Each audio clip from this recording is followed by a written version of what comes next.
So, hello everyone, and this is your Ate Shala na makulit, and ako naman po'y mabait, and you are watching my vlog edition episode number 2. Oo, episode number 2 na. So, karon nga adlaw is mga today may mong kayo para bisitaho ng akong Father Earth, kay gimingaw na ko sa iya ha. Mas may man makita na ako siya in person kaysa sa may kaistorya na ko siya through cellphone lang or calls, diba? So, grabe gid kay kapursigido si Ate Shella ninyo. So, nilakaw gyud ko bahalag 5 hours ang biyahe or 4 hours pa na siya or pila pa na siya ka oras o pila pa na siya kamilya. Kung gusto lang nako makita ng akong pamilya ay nako, buhaton nako tanan para lang sa ila. So, bani ko ninyo og subaybay ang akong episode karon nga adlaw. Episode number 2 and stay tuning in for episode number 3 kung unsay among gibuhat dito asa mong kayog asa may paingon. So while get travel day ang person no is katugon nga ambot kay Bilar. Kay gikan pa naglaga ng paggagabi eh. Grabe way pahulay pero nakaya man. Grabe no. Mana siya giingan nga sayings na kung may gusto maraming paraan pero pag walang gusto ang daming dahilan ay nako. So while ga-drive ang person, gakanta-kanta, gilingaw-lingaw ang kaugalingon kay tungod, katugon, lami gid kay piyong, pero dili pwede, kinahanglan ka alive, alert, awake, enthusiastic kay tungod, kinahanglan siya. Grabe. Grabe kay kalarlar ang person darang dapita kay tungod. Murag wala sa kondisyon ang lawas. Ug ang pamati, way tulog, walay kuan, way pahulay, basta wala tanan. Pero always thankful sa Ginoo kay tungod gipaabot gihapon miniyan na safe and sound natural. Na-upload man ako ang video, di safe and sound gyud, diba? Kay ingon ani man gid ang nahitabo sa among paglakaw-lakaw. Wala gid bitaw siya ingon nga sakto gid nga plano nga something like kuan basta dali-dali. Hey guys, update. So we are here in Prosperidad. Oo. Malayo pa talaga, oh, hindi pa kami nakakakalahati. Tapos, huminto kami kasi nga, itong kasama ko nagreklamo. Sakit daw yung paa niya, tapos sakit pa rin yung puwet niya. Ha ha ha. Oh. Papunta kami ng Davao de Oro, Moncayo. Oo, dam site. Dito sa papa ko. Guys! Nami diri. Inom ka? Nami diri. Inom ka dili? Dili may magkuhan ha. Dili may ganang sana manihant. Kay ride sa mong yan he. Sure. Bitaw. So stay tuned in and thank you guys for watching. Pero sa among paglakaw, grabe ra gid kay kanindot o grabe ra kay kakalamado, dili kay ingon nga grabe ka init nga kuan sakto lang oh. Pero during dapita gyud kay murag kinahanglan naman gyud gas ang akong motor mao nang nangita ko og gas station may gani kay naag gyud kay nagablink-blink nang akong motor darang dapita ay nako hadlok ta basin mahubsan nya wala ra batay ka afford nga pang paayo sa motor. So dali ra po dayon minilakaw kay di na mi ginahang magdugay. Sama sa inyong relasyon nga wa magdugay pero kami nagdugay man. Ha. So bisag daghay nahitabo sa dalan di gyud kalikayan no nga magnakit imong lubot tungod sa sakit. Tungod ay sa kahawoy. Sige ingkod ikaw daw 4 hours 5 hours maglingkod. Di ba kahawyon di ba hawyon ng imong tiil niya ang radar is hupo ra bagid kaayo niya. Taas og kanang kuan sa tiil tama kanon.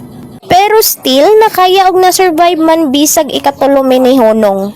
Kay ang ikatulo sa among paghunong, makit-an ra ninyo unsay nahitabo. Ang pinakauna sa among paghunong, sakit daw ang lubot sa kong hani, hawi daw yung tiil mo to. That's why nang hunong me. Niya nangita kog pesto. And then sa among ikaduha nga paghunong is more gihapon na rason. Pero ako giuhaw kay tungod sa kainit and then wa na gid koy lingaw kay gusto na nako nga kanang maabot na bitaw dayon. Pwede mo igta makapakusog-kusog og dagan no kay kinahanglan man ta nga mag kanang safety first before anything else ay adra pa ba day ka maghinay-hinay og kung wa na humana ang tanan may manang maghinay-hinay ka samtang wa pay nahitabo. So, daring dapita, mailhanan nimo nga naa nata sa San Francisco kay makita na ninyong kuan, bukira. Pero okay raman gyapon, ganahan ko sa view. Malingaw ra ka maglantaw-lantaw sa iyang kanindot sa bukid. So for fast forward, nakaabot na may Rosario. Dali ra kayo na.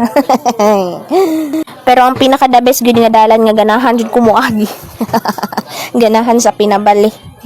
Pero wait lang, diri sa napita magchika sa tata. Hey guys, we are here in Bayugan, Trina. Diri amin sa ng tubig na flowing. Dara. Libre lang tubig diri. Alam ni kay ni ba? Ay nako. Papa, ginhawa sa ako kadali. Oh.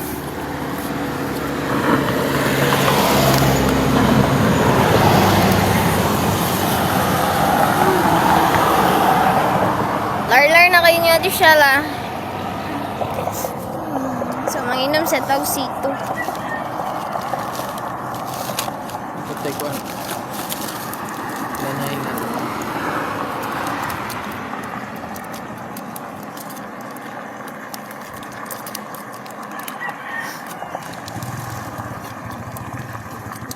Wow, gid kaayo gyud.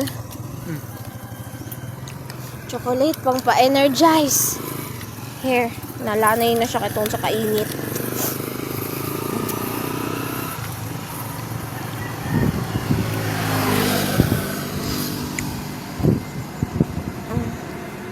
Guys, ay kayoy. Kapoy. Kung banas ka dito. Tugon ka. Panay lapad ka. Kapoy na init pa katubon pagid ko mura kog kanang kuan bitaw. Mura ko og kanang mapagngan og pananaw sa dalan. Pero kaluyan gyapon ko sa Ginoo kay. Wa man gyapon na hitabo sa mua. So kay na-upload man ako nga video. Natural. Naka-survive. Wait lang.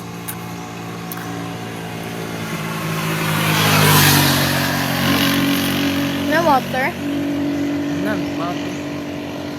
Nasuklitin ba ya? Nagtapo. Wala ko kipagkilay kaya kuma. No? Sakit daw yung lubot.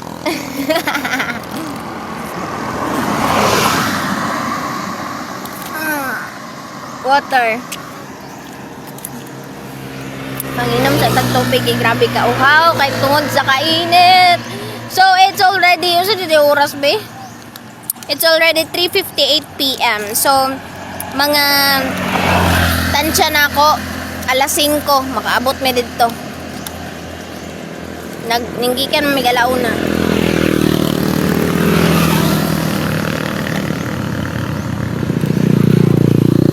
Ano man to?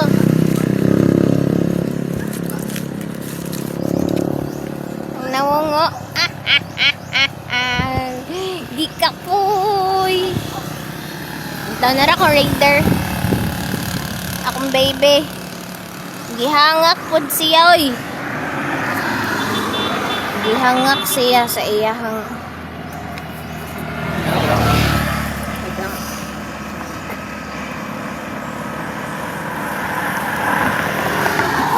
pag abot dito sa balay mukuan jud ko. Pay tawag ana. Morest. Inom, tagay. Tagay. Coke nga Coke nga white. Charo. Isa, diri. Sulod na to sa mahiwagang bag. Ay, naku. Ito. Gunite ang.